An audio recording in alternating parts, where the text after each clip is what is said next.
Halo teman-teman, selamat datang kembali di channel Hikomsi Beyond. Pernah nggak sih kalian merasa bingung saat ingin mulai belajar cybersecurity? Di internet, ada yang bilang harus belajar Linux dulu, dan ada yang bilang wajib bisa coding, ada yang menyuruh langsung belajar hacking, dan ada juga yang bilang harus paham jaringan terlebih dahulu. Akhirnya bukannya mulai belajar, malah makin bingung ya harus mulai dari mana. Kalau kalian pernah merasakan hal itu, tenang, kalian gak sendirian ya. Karena hampir semua orang yang sekarang bekerja di bidang cybersecurity pernah berada di posisi yang sama. Di video ini, kita akan membahas roadmap cybersecurity ya, untuk baru yang mulai dari fondasi yang harus dipelajari, berbagai bidang yang ada di cybersecurity, sampai bagaimana memilih jalur belajar yang sesuai dengan minat kalian. Jadi, pastikan kalian menonton video ini sampai selesai. Pada video kali ini, kita akan membahas beberapa hal penting ya. Pertama, kenapa banyak beginner bingung nih saat mulai belajar cybersecurity? Kedua, apa sebenarnya cybersecurity itu? Ketiga, bagaimana website bekerja?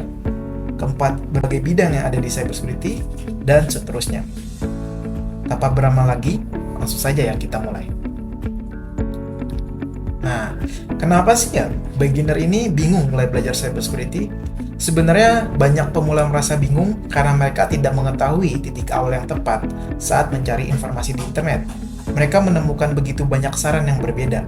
Ada yang menyarankan belajar networking terlebih dahulu, ada yang menyuruh langsung belajar Linux, ada yang fokus ke programming, ada juga yang langsung membahas hacking. Akibatnya, banyak orang yang mengalami information overload. Mereka ingin belajar semuanya sekaligus, padahal cybersecurity adalah bidang yang sangat luas ya. Tantangan yang biasanya dialami pemula antara lain, terlalu banyak bidang yang bisa dipelajari, bingung harus mulai dari mana, langsung belajar hacking tanpa fondasi, terlalu banyak tools dan tutorial, merasa tertinggal dibanding orang lain. Padahal kenyataannya ya, banyak orang gagal bukan karena mereka tidak pintar. Mereka gagal karena tidak memiliki roadmap belajar yang jelas.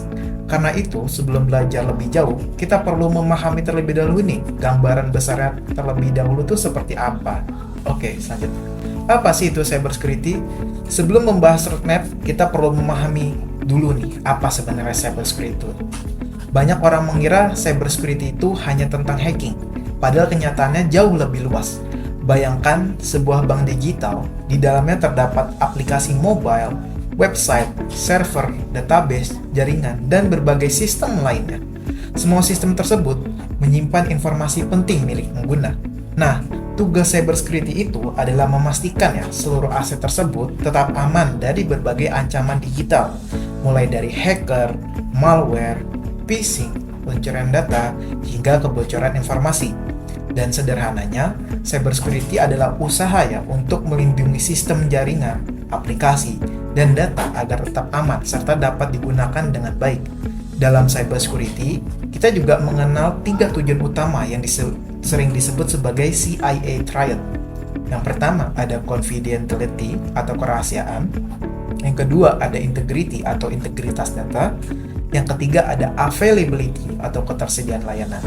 Artinya, data hanya bisa diakses oleh pihak yang berwenang ya, dan tidak bisa diubah secara tidak sah dan tetap tersedia ketika dibutuhkan. Selanjutnya, ada fondasi wajib nih sebelum belajar cybersecurity. Sebelum belajar cybersecurity lebih jauh, ada beberapa fondasi yang perlu kalian pahami terlebih dahulu. Kalian tidak harus menjadi ahli, tetapi setidaknya memahami konsep dasarnya. Pertama, fondasi komputer basic. Karena setiap hari kita menggunakan komputer dan laptop untuk bekerja maupun belajar. Fondasi kedua adalah internet basic. Kita perlu memahami bagaimana internet bekerja, karena hampir semua aktivitas cybersecurity ini berhubungan dengan internet.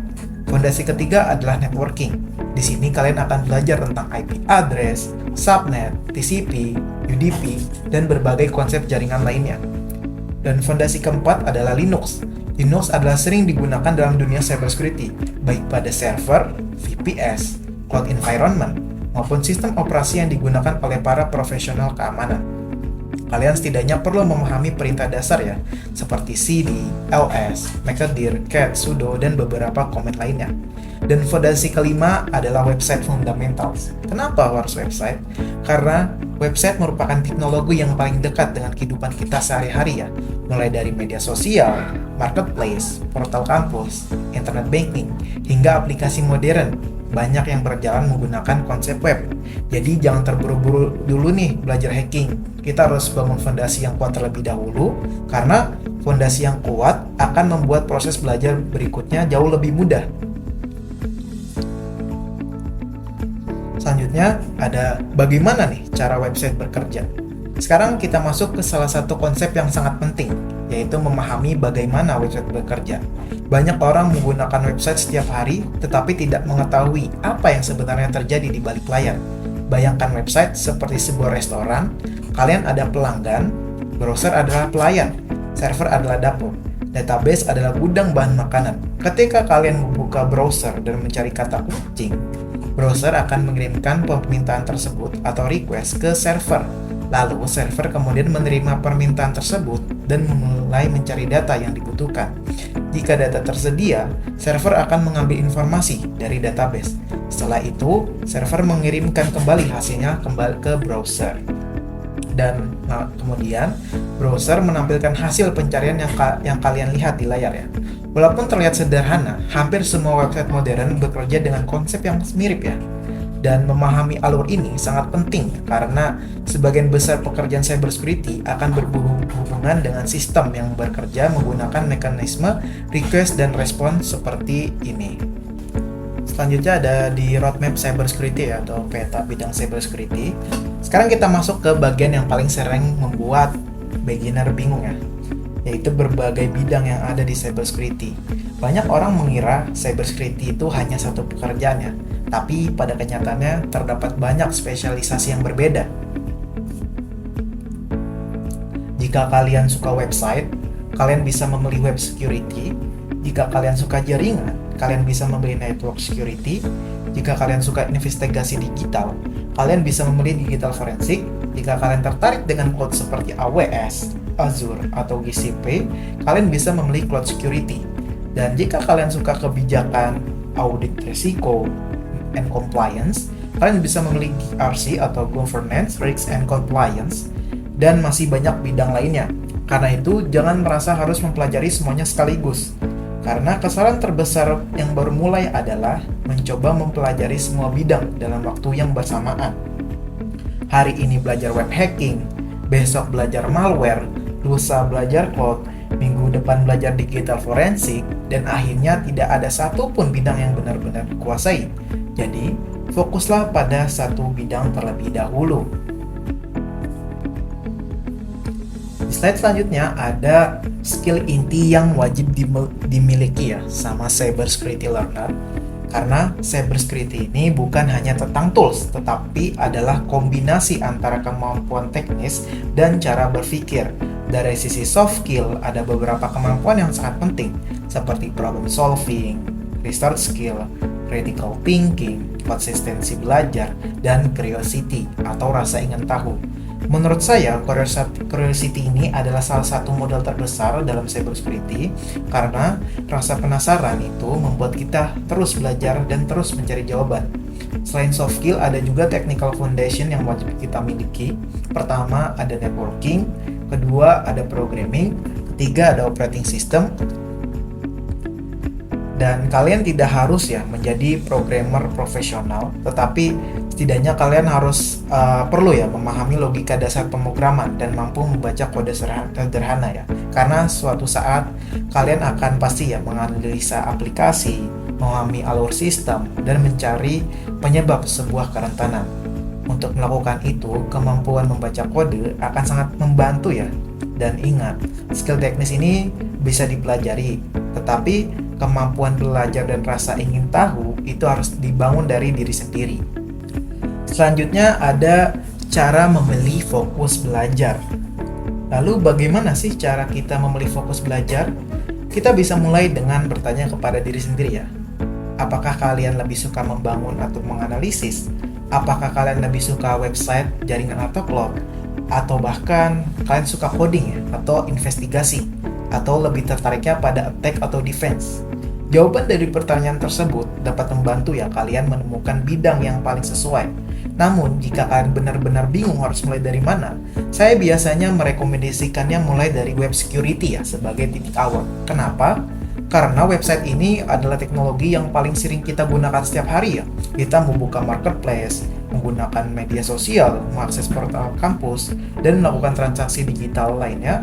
Dan hampir semuanya berjalan menggunakan konsep website atau aplikasi web. Karena sudah familiar, proses belajarnya pun biasanya terasa lebih mudah ya dibanding langsung masuk ke bidang lebih spesifik seperti cloud security atau malware analysis. Dan yang terpenting adalah memilih satu jalur terlebih dahulu dan fokus mendalaminya. Oke, selanjutnya kita masuk ke tools dan platform belajar ya. Jika kalian baru memulai perjalanan belajar cybersecurity, ada beberapa platform yang bisa saya rekomendasikan. Untuk pemula, saya sangat merekomendasikan TryHackMe. Kenapa? Karena materinya disusun secara bertahap dan mudah diikuti. Lalu jika sudah mulai tertarik dengan web security, kalian bisa melanjutkannya di Portswigger Academy. Kenapa? Karena ini adalah salah satu platform terbaik ya untuk belajar web security. Terlebih lagi materinya gratis dan sangat lengkap. Dan setelah itu kalian bisa langsung mencobanya dengan melalui CTF atau Capture the Flag. Apa itu CTF? Jadi CTF bisa dianggap sebagai permainan ya, untuk anak cybersecurity. Jadi di dalamnya ini terdapat berbagai tantangan yang harus diselesaikan untuk mendapatkan sebuah flag. Dan melalui CTF, kalian bisa melatih problem solving dan cara berpikir seorang security practitioner. Dan jika fondasi kalian sudah cukup kuat, kalian bisa mencoba hack the box. Platform ini memiliki tingkat kesulitan yang lebih tinggi dan cocok untuk meningkatkan kemampuan teknis kalian ya. Tetapi ingat, baik lagi, tools itu hanyalah alat, yang paling penting adalah memahami konsep di balik penggunanya. Dan untuk tools-tools yang bisa kalian gunakan seperti Burp Suite, Wireshark, Nmap, dan SQL Map, kalian bisa mencari tahu sendiri terlebih dahulu mengenai Burp Suite itu tentang apa, Wireshark itu tentang apa, Nmap itu tentang apa, dan SQL Map itu tentang apa. Jangan asal gunakan ya agar kalian tidak bingung.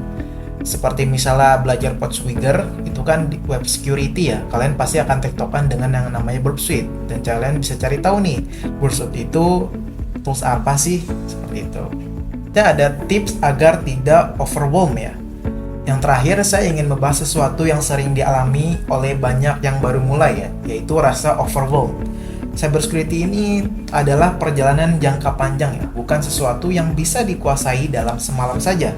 Jangan berharap baru belajar 1 minggu langsung menjadi hacker yang hebat. Tidak ya, tidak seperti itu. Karena semua profesional cybersecurity yang kalian lihat hari ini juga pernah menjadi yang baru mulai seperti teman-teman. Yang membedakan hanyalah konsistensi mereka dalam belajar. Saat kalian belajar, pasti akan ada fase semangat, tetapi ada juga fase bosan dan jenuh. Dan itu tentunya sangat normal ya teman-teman. Ketika fase tersebut itu datang, kalian boleh beristirahat sejenak, tapi jangan berhenti sepenuhnya. Tetap kembali belajar ketika energi kalian sudah pulih. Beberapa hal yang perlu teman-teman ingat. Yang pertama, fokus pada satu jalur terlebih dahulu. Lalu ada bangun fundamental sebelum tools. Lalu ada belajar sedikit tetapi konsisten, dan jangan membandingkan diri dengan orang lain.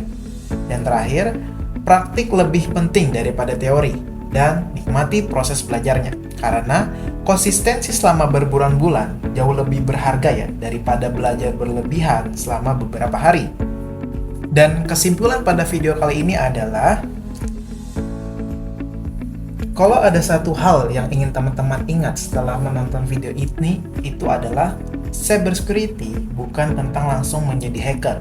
Cybersecurity adalah proses membangun fondasi, berlatih secara konsisten, dan menemukan bidang yang paling sesuai dengan minat kalian. Tidak ada orang yang langsung jago cybersecurity. Semua orang memulai dari nol, semua orang pernah bingung, semua orang pernah merasa tertinggal. Yang membedakan adalah siapa yang tetap belajar ketika rasa bingung itu datang. Jadi, jangan terlalu fokus menjadi hebat dalam waktu singkat. Fokuslah membangun fondasi yang kuat. Belajar sedikit demi sedikit.